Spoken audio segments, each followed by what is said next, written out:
sorry to interrupt your work, but you're making a serious mistake. Huh? With reindeer, I mean.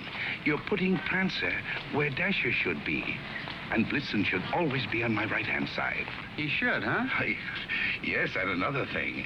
Donna's antlers have 4 points instead of 3. But I don't suppose anyone would notice that except me. No, I don't suppose so. Say, who are you? My name is Kringle. Kris Kringle. Well, glad I could be of help. Goodbye.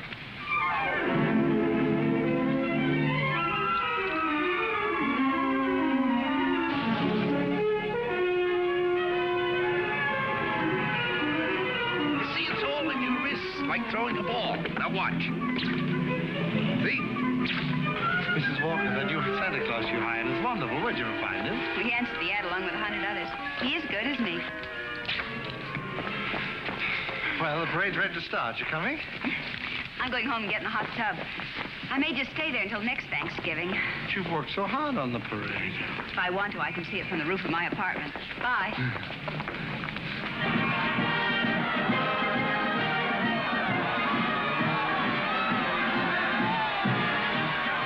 Look at that big baseball player. He was a clown last year. They just painted him different. My mother told me. She manages the parade. Wow. He's really a giant, isn't he? Really, Mr. Gailey. And you a lawyer. There are no such things as giants. Well, maybe not now, Susan, but in olden times, like the giant Jack killed in the fairy tale. Oh, one of those. I don't know any fairy tales. You mean your mother or father never read you any? My mother thinks they're silly, and I never met my father. You see, my mother and father were divorced when I was a baby. Well, that baseball player sure looks like a giant to me. Come in. Hello. My housekeeper told me Susan was here. I'm her mother. Yes, Susie's told me quite a bit about you. She's told me quite a bit about you, too. The man in the front apartment. Hi, dear. Parade's much better than last year. Good. Hope Mr. Macy agrees with you. Would you like a cup of coffee? Oh, don't bother. No bother. It's ready. I want to thank you for being so kind to Susan.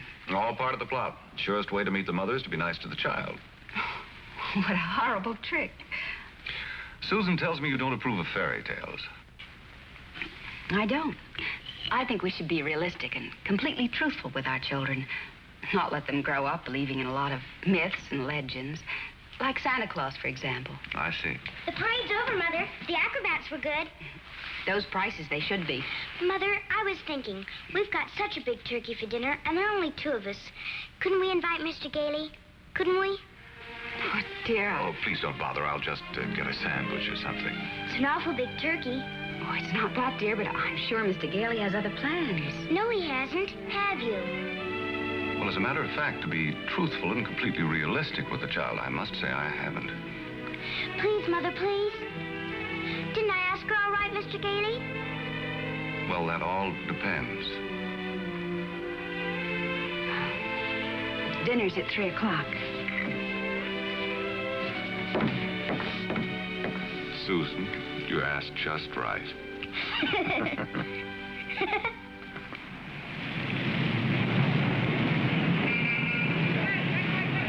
Before those screaming brats arrive, I want to give you a few pointers on how to be a good Santa Claus.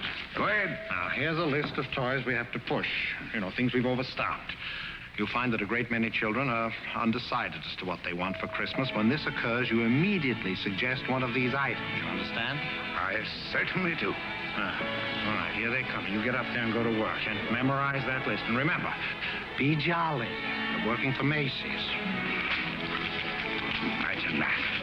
Making a child take something he doesn't want just because he bought too many of the wrong toys. That's what I've been fighting against for years. And what's that, Pop? Trying to commercialize Christmas. And a Merry Christmas to you. Now then, what's your name, little boy? Peter. And what do you want for Christmas, Peter? I want a fire engine just like the big ones, only smaller. It's got real hoses and squirts real water. I won't do it in the house, only in the backyard, I promise. Now, Peter, I see you're a very good boy. So you'll get your fire engine. You see, I told you to get me one. Yes, dear. Well, look, you wait right over there. Mommy wants to thank Santa, too. What do you mean by saying a thing like that? I've been all over town trying to find that kind of of a fire engine. Macy doesn't have one. Nobody's got one. But you can get those fire engines at the Acme Toy Company on West 46th Street. Only $4.50. Wonderful bargain. Oh, I follow the toy market pretty closely. Macy's sending other people to other stores? Well, the important thing is to keep the children happy. Whether Macy's or somebody else sell the toy, that doesn't matter, does it? Don't you feel that way? Me? Sure, but I didn't think Macy's did. I don't get it. I just don't get it. Oh, yes, we have skates. Nice, shiny skates, and they're very good indeed. But I don't think they're the kind of skates you want. Now, they have really wonderful skates at Gimbel's. Gimbel's? The sales lady said I was to speak to you. You're the head of the toy department. Yes, ma'am, yeah. Well, look, I want to congratulate you on Macy's and this new stunt you're doing, sending people to other stores. To think that a big store like this puts the spirit of Christmas before the commercial. I haven't done much shopping here before, but from now on, I'm a regular Macy customer. Gimbel's? And when you come to see me at Macy's, I shall tell you all about the wonderful toys. This seems awful silly, Mr. Gailey. Well, maybe you'll feel differently after you've talked to Santa Claus. Goodbye, and Merry Christmas. Now, what's your name, little girl? Susan Walker, what's your name? Mine, Kris Kringle. I'm Santa Claus. You don't believe that, do you? You see, my mother is Mrs. Walker, the lady who hired you. But I must say, you're the best-looking one I've ever seen. Thank you. Your whiskers don't have those things that go over your ears. That's because they're real, just like I'm really Santa Claus. Go on, pull them. Go on, go ahead, pull. That's it. And what do you want me to bring you for Christmas? Nothing, thank you. Whatever I want, my mother will get me. Sensible and doesn't cost too much. Susan, dear, I think you've taken up enough this gentleman's time. Your maid had to go home. Her mother sprained her ankle. She asked me to bring Susan down here for you. Yes, she phoned. I thought as long as we were here, we might as well talk to Santa Claus. He's a nice old man, Mother. And his whiskers are real, too. Yes, dear. A lot of old men have real whiskers like that. Susan, if you'd like to go over and look at the dolls, I'll be with you in just a minute. I want to talk to Mr. Gailey. I didn't think there was any harm in saying hello to the old gent. I'm sorry. Well, I think there is harm. I tell her Santa Claus is a myth, and you bring her down here to meet a very convincing old gentleman with real whiskers. What's wrong with that? By filling her full of fairy tales, she'll grow up to believe life is a fantasy instead of a reality. She'll keep waiting for Prince Charming to come along, and when he does, he'll be a... We were talking about Susie, not you. Whether you agree with me or not, I'll have to ask you to respect my wishes.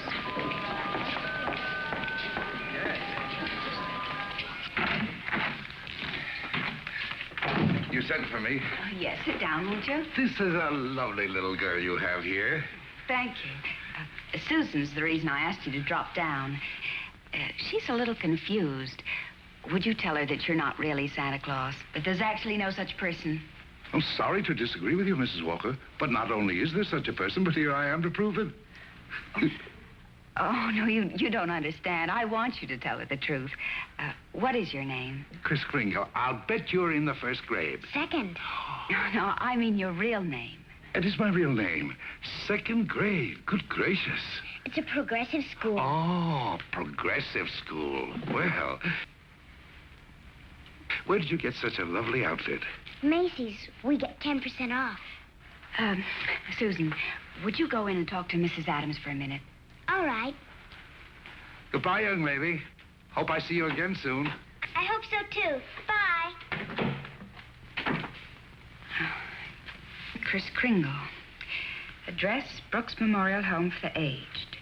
If you care to call them and ask for Dr. Pierce, he'll be happy to confirm it. Age is old as my tongue and a little bit older than my teeth. No, really. Well, that's the truth. Next of kin, Donna Blitzen Prancer. And Dancer.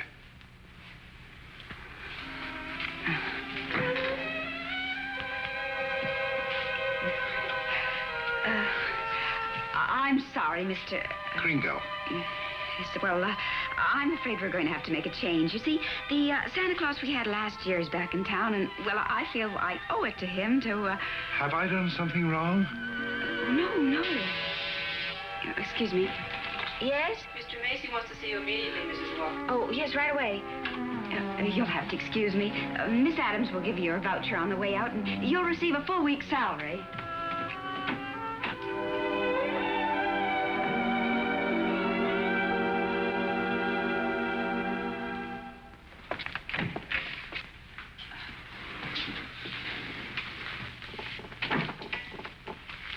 Now, about that new sales policy that you two seem to have initiated. It would have been better to clear it with the sales department first, don't you think? Mr. Macy, Macy's Santa Claus sending customers to Gimbel's.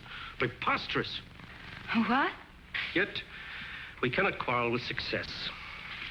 Telephone calls, telegrams, over 500 parents expressing their undying gratitude to Macy's. So as a result, I've decided to make this the new sales policy for the entire store. If we haven't got what a customer wants, we'll send him where he can get it. In this way, Macy's will be known as the store with a heart. The store that puts public service ahead of profits. And consequently, of course, we'll make more profits. Well, I just want to express our appreciation and to tell you that in your Christmas envelopes, there'll be a more practical expression of our gratitude. Thank you, Mr. Macy. That'll be all. Thank you. Oh, and tell that wonderful Santa Claus of yours that I haven't forgotten him either. No, never mind. I'll tell him myself. In the morning.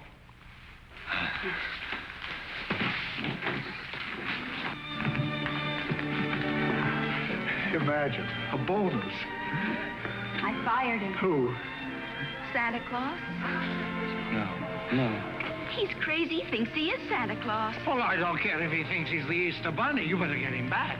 Oh, it's too great a risk. He might have a fit or something. I tell you, the man's insane. Maybe just a little bit insane. Mr. Sawyer. What? We'll get Sawyer to examine him. He's a psychologist. That's what he's being paid for, to examine the employees. Can't get him back. He's already gone. Well, then you better scoot after him and get him, because if you don't, we're going to have a very unmerry Christmas. Oh, Mr. Kringle. I'm afraid I acted rather hastily and perhaps unfairly. This other Santa Claus, well, Mr. Macy has found something else for him to do, and, well, we want you to stay on. Well, this is mighty good news. You see, Mrs. Walter, for 50 years or so, I've been more and more worried about Christmas. Christmas is not just a day, it's a frame of mind, and that's what they've been changing. Well, I'm glad you're taking me back. Maybe I can do something about it. And I'm glad I met you and your daughter. You're my test case. We are? Yes, in a way, you're the whole thing in miniature. And if I win you over, well, there's still hope. If not, I guess I'm through. But I'll try, and I'm warning you, I don't give up easily. Oh, but Mr. Kringle, first thing in the morning, could you report to Mr. Sawyer's office for a little examination? Mental examination? Well, partly, yes. Oh, I don't mind. I've taken dozens. Haven't failed one yet. Yeah. How many days in the week? 7. How many things do you see? 4. Muscular coordination? Perfect. Who was vice president under James Monroe? Daniel D. Tompkins. I'll bet your Mr. Sawyer doesn't know that one.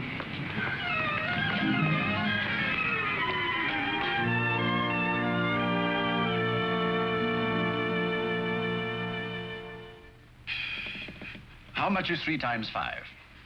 You asked me that before.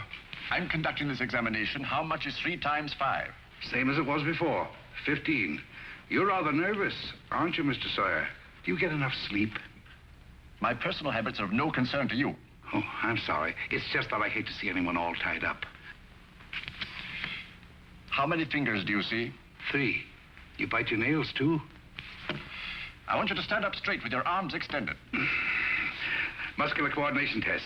Surely I'll be glad to.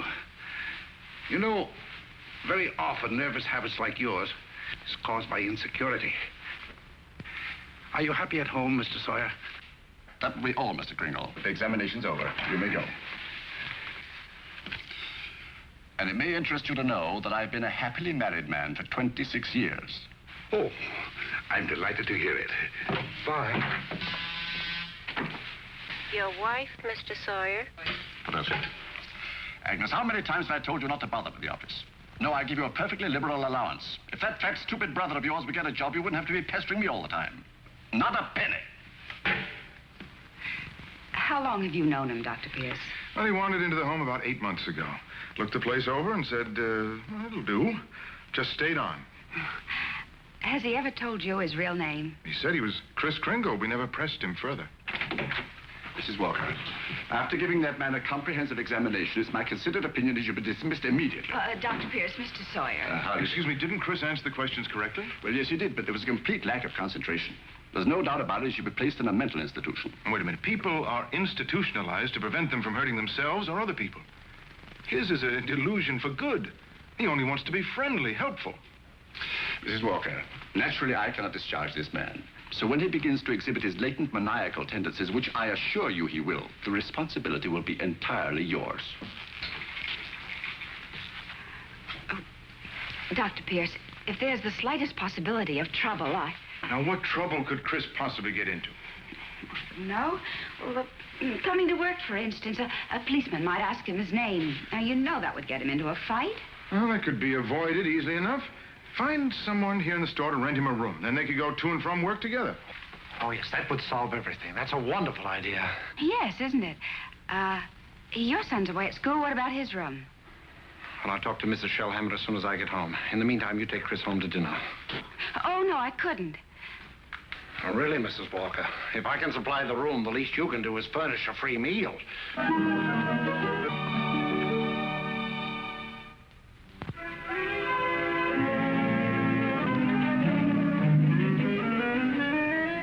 What sort of games do you play, Susan? I don't play much with the children. They play silly games. They do. Like today, they were playing zoo, and all of the children were animals. Homer was supposed to be the zookeeper. He said, "What kind of an animal are you?" I said, "I'm not an animal. I'm a girl." He said, "Only animals allowed here. Bye." Oh, that's too bad. Sounds like a wonderful game to me. Of course, to play it right, you've got to have imagination. Do you know what imagination is? That's when you see something and it's really not there. Well, yes. But I believe imagination is a place by itself. Yeah, you know, like, well, you know the British nation and the French nation. Well, this is imagination. Say, how would you like to make snowballs in the summertime? Or drive a bus down Fifth Avenue, Or be the Statue of Liberty in the morning, and in the afternoon, a flock of geese flying south? Well, the first place, you'd have to learn to pretend. That's imagination. Now, the next time they play zoo, you tell Homer you're a monkey. But I don't know how to be a monkey. I'll show you. Now, stand up. First, you bend way over. That's it. Keep your arms loose. Now, then you scratch. On the contrary, the firm of Hayslip, Sherman, and Hayslip has been very good to me. But being an exceptional lawyer, I want to open my own office. Naturally. We're having our first lesson in pretending, and we're doing pretty well, too. She'll be having nightmares for weeks. But you'll be having a lot of fun in the daytime. Hello? Oh, Mr. Shellhammer, that's fine. The Shellhammers have a room for you. That's very kind of them, but I've accepted Mr. Gailey's offer to stay with him. Mr. Gailey? I'll get the meat. Oh, thank you, Mr. Shellhammer, but it seems he's made other arrangements. Yes, well, goodbye. Well, here we are. Steak. No, it's venison. A friend of mine at the office gave it to me. What's venison? Oh, deer meat. If you don't like it, I have eggs for you. Could I have eggs, too? Venison, you know, I couldn't. Oh, I forgot. Well, there must be something you want for Christmas. Something that even your mother doesn't know about. Why don't you give me a chance? All right. Good. That's what I want for Christmas. A doll's house like this? No, a real house. A real house? If you're really Santa Claus, you can get it for me. And if you can't, just a nice man with a white beard like Mother says. Well, just because every child doesn't get his wish, that doesn't mean there isn't a Santa Claus. That's what I thought you'd say. But what could you possibly want with a house like this? Live in it with my mother. You have this lovely apartment. But I want a bad backyard in a swing and she can't get it, huh? I didn't say that. Well, it's a tall order, but I'll do the best I can. May I keep this? Mm-hmm. Good night, Susan. Good night.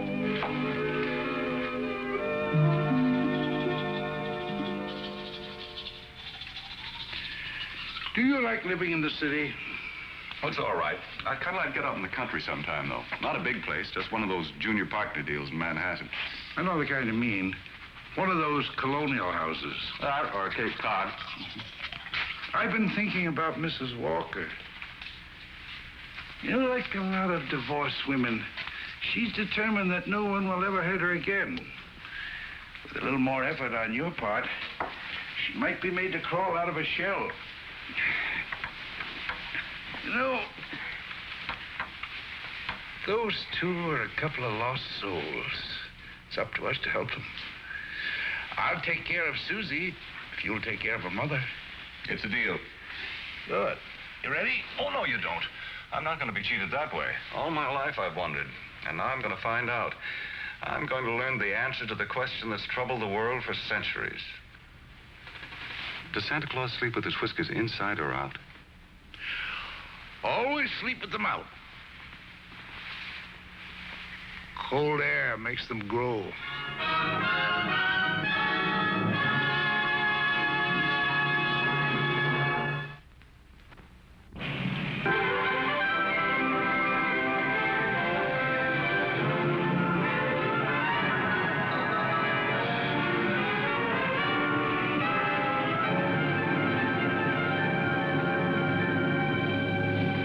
This is one event I never expected to see. Two can play at this game, Mr. Macy. If Gimbels hadn't got what the customer wants, we'll send him over to Macy's. It'll be a pleasure, Mr. Gimble.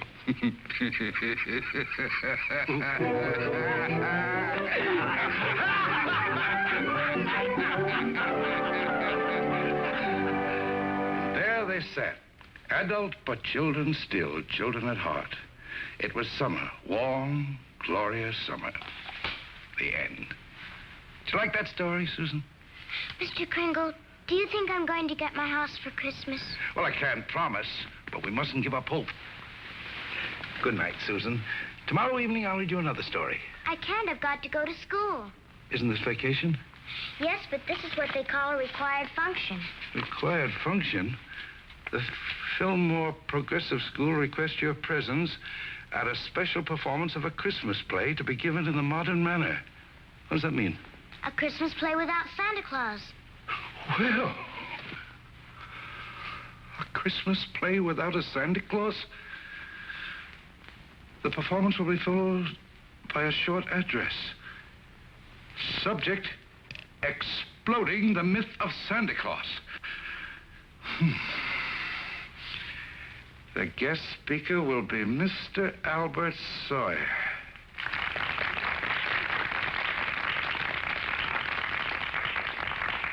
I'm very happy you enjoyed our little play.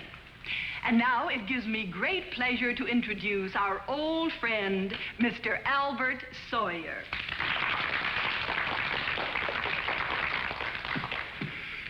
Parents and young people, it's thrilling indeed to see so many happy, smiling faces. I know you're all looking forward to a joyous Christmas. But as those of you in this intelligent group know, this is going to be a Christmas without Santa Claus. Such a person as Santa Claus, St. Nicholas, or Kris Kringle does not exist. Never has existed and never will exist. This silly old man in his red suit represents the wishful dreaming of all people. He's the all-giver, the generous father. Mature adults who keep this myth alive are clinging to childish fantasies and show themselves afraid to face realities. People who play Santa have a strong feeling of guilt. I see nothing to laugh at.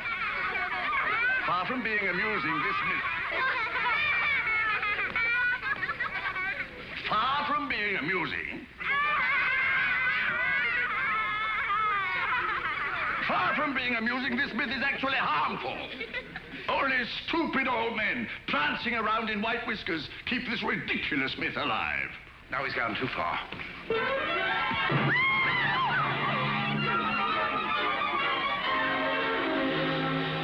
He became violent because I attacked his delusions, and he'll do it again. Well, if you ask me, I think we ought to get an outside psychiatrist to examine him. Then you better do it right away before Mr. Macy hears about it. Oh, that's right. You explain it to Mr. Kringle. After all, you're his Oh, friend. no, I can't. Well, I've grown very fond of him, and this is going to hurt him deeply. I just can't. All right, what can we do? I think I have it. You tell Kringle Mrs. Walker wants him to leave at once in order to have some publicity pictures taken with the mayor. I'll have a car waiting outside, and once we get him in the car, we'll drive him straight off to Bellevue Hospital. Yes, that'd do it. I'll ride up front with the driver.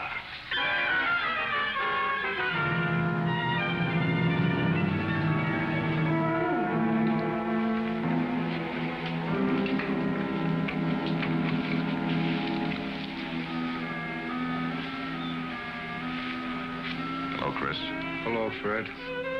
You flunked that psychiatrist examination deliberately, didn't you? Why? I had great hopes, Fred. I had a feeling that Mrs. Walker was beginning to believe in me. Now I know she was only humoring me all the time.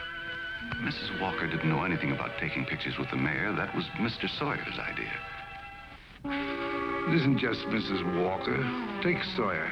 Contemptible, deceitful, dishonest. But he's out there, and I'm here. If that's normal, I don't want it. But you can't just think of yourself. What happens to you matters to a lot of people. People like me who believe in you and what you stand for. People like Susie who are just beginning to. Chris, you can't let them down. You're right. Let's get out of here. Now, wait a minute. You flunked that examination, but good. Yes. I said our first president was Calvin Coolidge. Oh, but you can fix that. You'll think of something. Now, take it easy. A judge is going to be asked to sign papers committing you to a mental institution. The only chance would be to prove you legally sane at a public hearing. Good. I can think of nothing better. Don't you see? That will settle the question once and for all.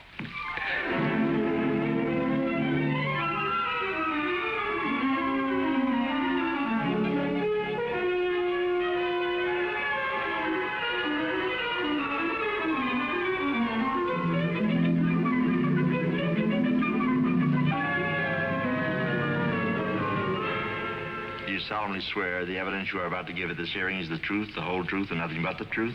I do. Good morning, Your Honor. Good morning. You may proceed, Mr. District Attorney. My name's Thomas Mara. What's yours? Chris Kringle. Oh. Where do you live? That's what this hearing will decide. It's a very sound answer, Mr. Kringle. Thank you, Your Honor. Tell me, do you really believe that you're Santa Claus? Of course. The state rests, Your Honor. In view of this statement, do you still wish to put in a defense, young man? I do, Your Honor. I'm fully aware of my client's opinions. In fact, that is the entire case against him. But Mr. Kringle is not sane because he believes himself to be Santa Claus. An entirely logical assumption, I'm afraid. Not necessarily, Your Honor. You believe yourself to be Judge Harper, yet no one questions your sanity because you are Judge Harper. Mr. Kringle is the subject of this hearing, not me. Exactly. So I intend to prove that Mr. Kringle is Santa Claus.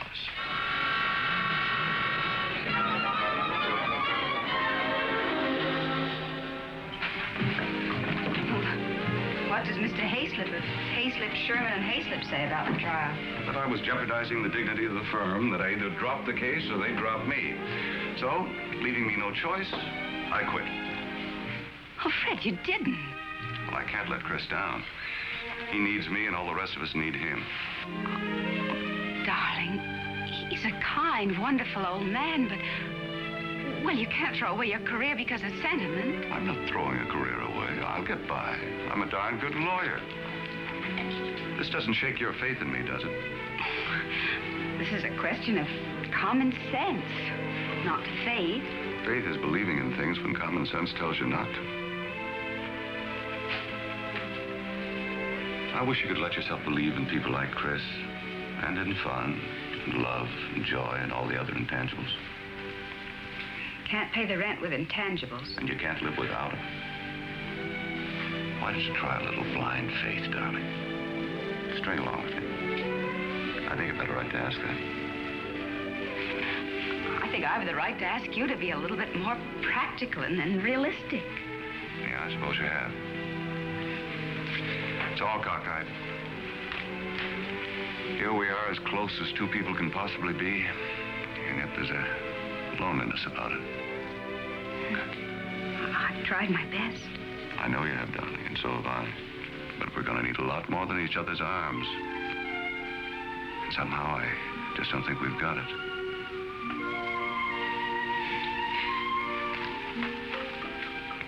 Funny. With all my common sense, I was just beginning to think this time it might work out. So was I, but... Can I help you trim the tree? Thanks, I can do it. Well, good night. Good night.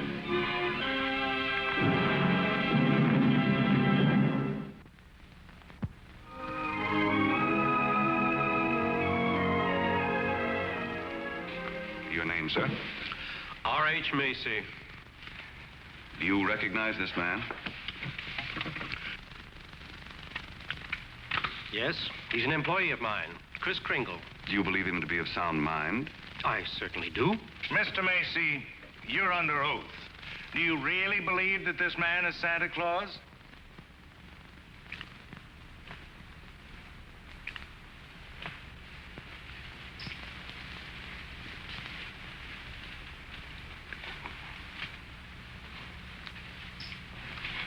Do you? I do. That is all.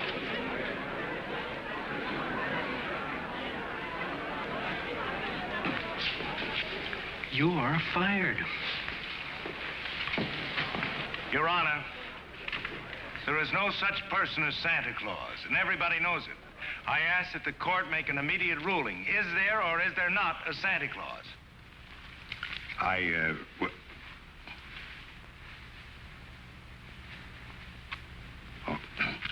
This court will take a short recess to consider the matter.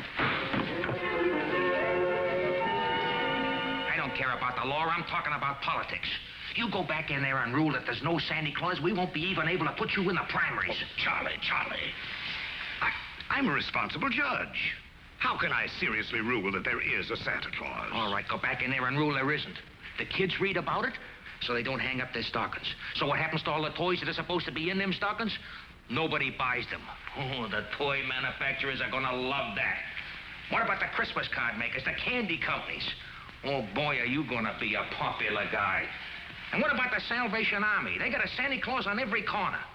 Henry, I'm telling you, if you go back in there and rule that there's no Santa Claus, you can count on getting just 2 votes. Your own and that district attorney's out there.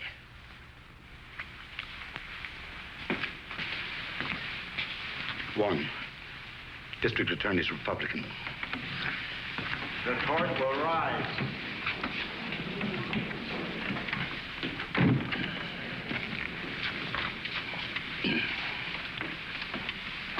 This court has just consulted the highest authority available.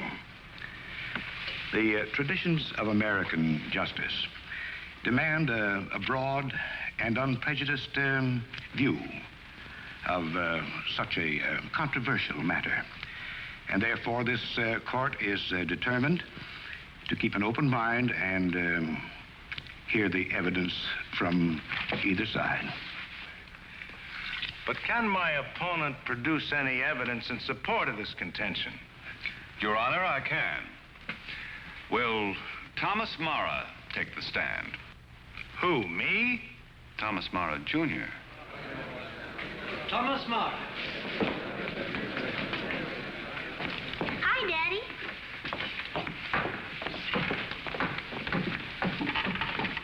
Tommy, you know the difference between telling the truth and telling a lie, don't you? Everybody knows you shouldn't tell a lie, especially in court. Do you believe in Santa Claus? Sure I do. And what does he look like? There he is, sitting over there. I object, Your Honor. Overruled. Tommy, why are you so sure there's a Santa Claus? Because Daddy told me so. Didn't you, Daddy? And you believe your daddy, don't you? Sure I do. Daddy wouldn't tell me anything that wasn't so. Would you, Daddy? Thank you, Tommy. Bye, Daddy.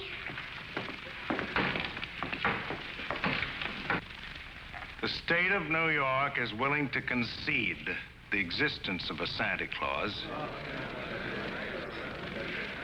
But I ask that Mr. Gailey produce authoritative evidence that Mr. Kringle is the one and only Santa Claus. Your point is well taken, Mr. Mara.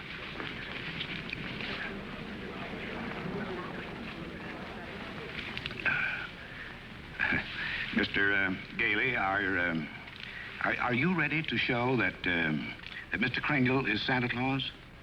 On the basis of competent authority? Not at this time, Your Honor. I ask for an adjournment until this time tomorrow. This court stands adjourned till 3 o'clock tomorrow afternoon. That's all ready. What are you doing? Writing to Mr. Kringle to tell him I believe in everything he told me. Everything will turn out fine. Oh, that's nice. He'll like that.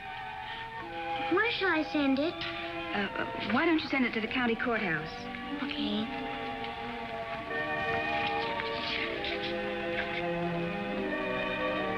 What did you write, Mother? I believe in you, too, Doris. Go take your bath now.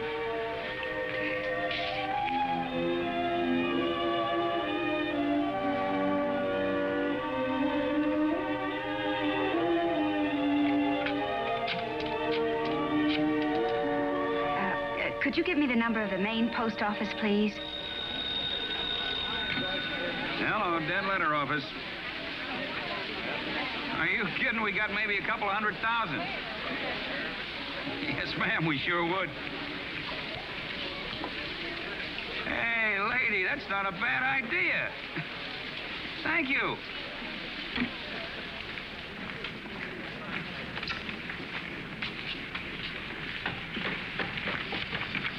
Chris, I've got bad news for you. I've tried every way to get some competent authority. I wired the mayor, the governor, everybody. Susan. And means more to me than all the mayors and governors in the world. It's all over. He hasn't got a thing.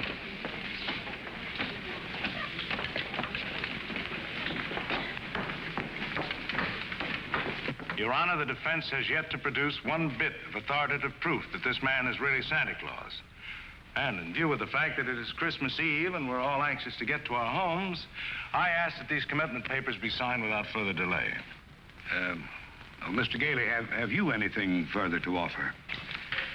I should like to submit the following evidence, Your Honor. It concerns an official agency of the United States government. The Post Office Department, one of the world's largest business concerns, did a gross business last year of $1,112,877,174. Your Honor, I'm sure they're all deeply gratified to know that the Post Office Department is doing nicely, but it hardly has any bearing on this case. Furthermore, the U.S. postal laws make it a criminal offense to willfully misdirect mail or intentionally deliver it to the wrong party. Yeah, Your Honor. I'm sure that the state of New York is willing to admit that the Post Office Department is authoritative, prosperous, and efficient. For the record? For the record. Anything to get on with this case.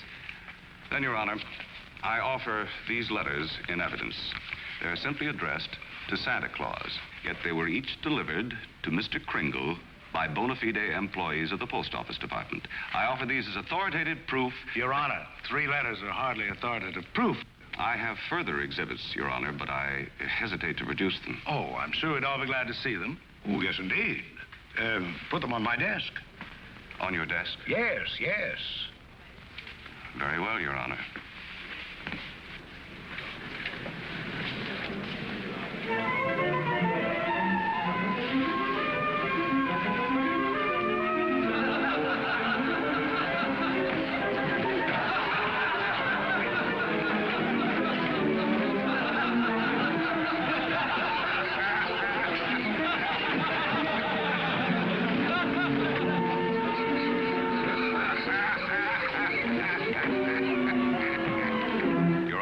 Every one of these letters is addressed to Santa Claus, and the post office has delivered them to my client. Therefore, the United States government recognizes this man, Kris Kringle, as Santa Claus. If the United States of America believes this man is Santa Claus, then this court will not dispute it. Case dismissed. Thank you, Lana, and a Merry Christmas to you. And a Merry Christmas to you, Mr. Kringle. Oh, I got your note. It made me very happy. Oh, I'm glad, Chris. Won't you come to dinner tonight? I know. I'm working tonight. You see, it's Christmas Eve. Merry Christmas!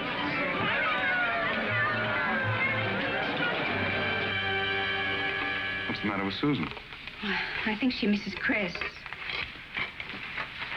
Don't worry, young lady. Chris is bound to come. Didn't get my present, Uncle Fred. Why, darling, you got a lot of presents. Not the one I wanted. Not the one Mr. Kringle was going to get for me. What was that? It doesn't matter. I didn't get it. I knew it wouldn't be here, but I get a letter or something about it. Hello? Hello, Susan. Merry Christmas. Well, it wasn't really a promise. I said I'd do my best. You couldn't get it because you're not Santa Claus, that's why. Just a nice man with white whiskers like my mother says. And I shouldn't have believed you. Susan. Merry Christmas, Chris. I'm sorry Susan is disappointed in me. Oh, she'll be all right. Here's Fred. Merry Christmas. Where are you? Out at the home. Fred, we're giving a little party this afternoon. Will you bring Mrs. Walker and Susan out to help us celebrate? Of course I will. Now, you turn off the Parkway at Seymour. Drive 3 blocks, then turn onto Ashley Drive. You'll see it on the right. Got it. Bye. Susan, I was wrong when I told you not to believe in Mr. Kringle. You must have faith in him. But he didn't get me that. That doesn't make sense, Mother. Oh, faith is believing in things even when common sense tells you not to. I mean, even though things don't work out the way you want them to the first time, you still gotta believe in people. I'll try.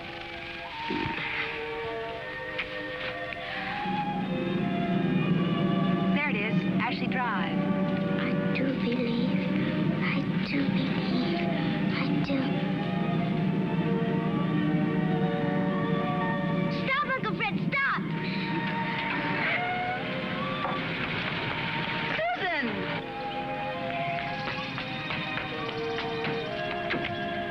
Susan!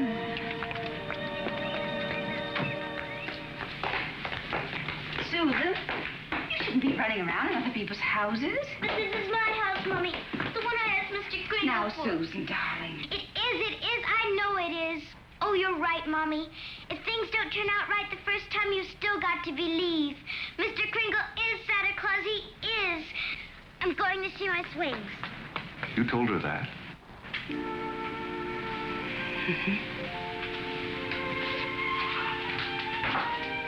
The house seems to be for sale. We can't let it down. Oh, Fred. Darling, I always believed in you. It's just my ridiculous common sense. Well, it even makes sense to believe in me now. I take a little old man and legally prove that he's Santa Claus. Now, you know.